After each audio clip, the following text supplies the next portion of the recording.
The war has finally just broken out between Iran and Israel and the USA. Missiles are flying, military bases on alert, and one of the most dangerous rivalries in modern geopolitics has finally crossed the line into a direct conflict. And to understand how exactly we got to this point, we gotta trace back our time a little bit to try and figure out what exactly happened. And also don't forget to like, comment, and subscribe. It helps the channel. For decades, Iran and Israel have treated each other as existential threats. On one side, Iran believes that it has the right to have dominance over the region, and Israel believes the exact same thing. The hostility got worse and worse the more each one of them began to expand more and more. Iran began to create paramilitary groups in Iraq, in the Kurdistan region, and in Yemen, and many parts of the Gulf region. Israel began to sign the Abrahamic Accords with many Arab nation states and began to create non-official diplomatic ties with some of the other Arab nations in the area as well. And this is what we can consider the Cold War era between Iran and Israel. And then fast forward to 2015, the USA, Israel, and Iran signed a nuclear deal. And this deal stipulated that as long as Iran does not surpass a certain threshold with their nuclear enrichment program, sanctions will be lifted from them and they'll be able to essentially join the rest of the world in some fashion.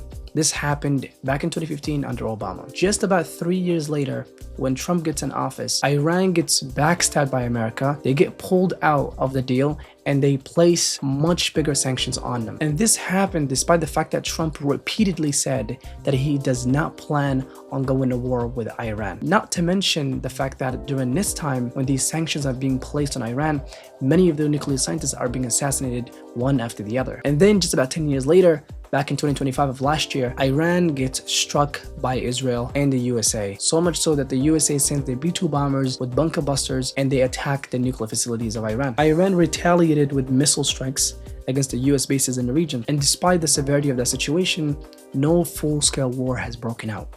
That is until just last month. Trump, with the help of Israel, launched an operation that they called Epic Fury, which was an operation that America says that they wanted to emulate what they've done in Venezuela. Just a quick drop and grab kind of a situation, and they expected it to be done very quickly. However, what they did not expect is just how massive Iran is and how difficult grabbing their military personnel were, and just how prepared Iran actually was to this whole thing. So much so that the escalation of this whole thing resulted in the airspace across several Gulf countries being completely shut down. Flights were grounded and thousands of travelers became stranded inside the Gulf states with no clear way to leave. Countries such as Saudi Arabia, Bahrain, UAE, and many more got their oil facilities struck by Iran. And the difficult thing is the fact that these states are extremely vulnerable. They're in a really vast, plain, flat terrain. There's not much they can use to hide using terrain, unlike Iran that is extremely mountainous. And they're essentially a single economy nation. They solely depend on oil trades. Facilities that if Iran attacks, these countries will be completely gone. And that is exactly what Iran did.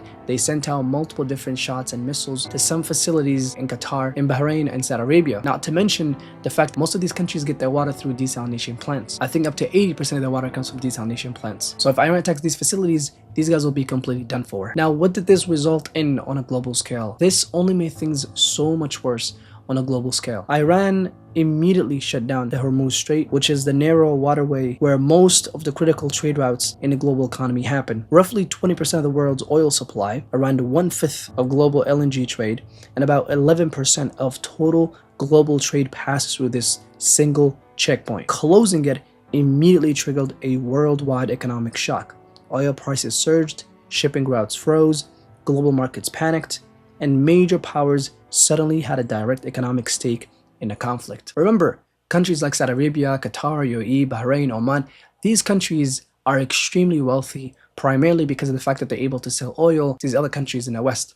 But if that Hormuz Strait is completely shut down and they're not able to send this oil out, what is going to happen to their economy? They're going to completely crash. Not to mention the fact that they're very vulnerable to Iran, who's strategically located at an extremely nice location to where they can immediately attack the desalination plants and make these people just straight up die. Remember, all these Gulf countries, 90% of all the food that they get is imported. They do not make these things at home. So if the strait is shut down, they can't get food in, they cannot send oil out, and they cannot be secure with their desalination plants because Iran can attack them at any given point in time. Now, will Iran do that?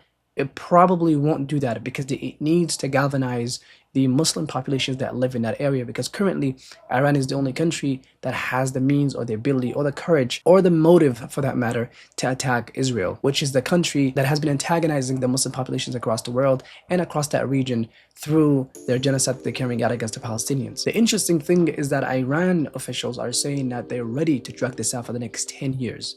And America cannot drag this out for long, even though we're seeing many reports that are saying American troops may have to go on the ground, in which case if they do, this is going to be disastrous. It'll just going to be Afghanistan 2.0. Iran is extremely mountainous and the people are familiar with the terrain. They could use that terrain to just run amok on American military. Not to mention, but Americans are even losing the support that they could have had from within Iran, because recently we found out that they've attacked a school in the area, they've attacked hospitals and many other areas where the main target were clearly civilians. These civilians who may have looked at America favorably are now going to say, you guys are even worse than our current government, and they're going to rally behind the current government to try and fight against the Americans. We've seen many reports coming out. I think Tucker Carlson had also mentioned that Israel is planning to use this chaos to try and instigate even much worse reactions from the other Gulf nations against them. I think he mentioned that some Israeli agents were caught in Saudi Arabia trying to cause mayhem in the country and blame it on Iran. But I didn't check the validity of that report, so I will try to find the sources on that and try to put it in a video. Overall, when you look at the optics of this whole thing, Iran is a country that has been placed under sanctions for a very, very long time. And every time they tried to sign a treaty with the West consistently betrayed them. Not only did they betray them, but they also antagonized them. Negotiations were halted, scientists were assassinated, military personnel were killed. At every single turn, when Iran decided to cooperate, America and Israel stabbed them in the back. And then ultimately, they decided to strike them and go to war with them completely, which makes the case for Iran extremely easy when it comes to the public sentiment. Why should they cooperate with the West altogether? If the West is going to constantly betray them like this and not follow through on their promises, then why should they cooperate with them at all? And Israel saying Iran having nuclear power is going to be an existential threat to us because we can never trust them and what they're going to use these weapons for. Now, another thing that must get highlighted is the fact that Donald Trump was bragging about the fact that he's going to be the peace president. And not only did he get us into a situation with Venezuela, but now he got us into 2 conflicts with Iran. The second one being the current one, which is a full-fledged war that's escalating day by day. And the previous one was the attack that they've made back in 2025. And there's an argument to be made in regards to the Venezuela attack and how it was essentially a prelude to this whole thing. They attacked Venezuela, got a hold of their oil, and then just about a month or 2 later, the region where oil comes from gets also attacked. It looks kind of suspicious, almost as if this whole thing was done intentionally. Anyways, I don't want to make this video too long. This is a quick summary of what's going on. I'll try to make follow-ups on this whole thing as the situation escalates. Let me know what you guys think about this whole thing in a comment down below, and see you guys on the next one.